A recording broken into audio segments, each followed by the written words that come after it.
Hi friends, కుండీలో కరివేపాకు మొక్క ఇంతకుముందు కూడా చాలా వీడియోస్లో ఈ మొక్క చూపించాను. చాలా బాగా పెరుగుతుంది.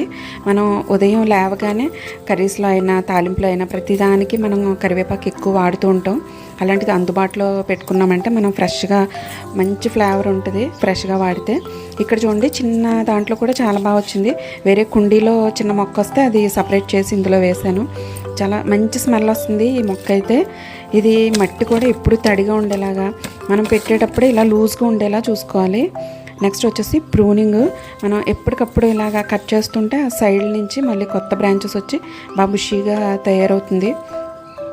మట్టి ఎప్పుడు తడిగా ఉండేలాగా చూడాలి, బిగుసుపోకుండా. నెక్స్ట్ వచ్చేసి రైస్ వాటర్ ఒక 2 days పక్కన పెట్టేసి ఆ వాటర్ వేస్తే బాగా వస్తుందండి. మనం వీక్లీ వన్స్ అయినా సరే ఆ వాటర్ వేస్తూ ఉంటే కరివేపాకు అనేది బాగా పెరుగుతుంది. మీకు కూడా నచ్చితే తప్పకుండా లైక్ చేయండి. Thank you.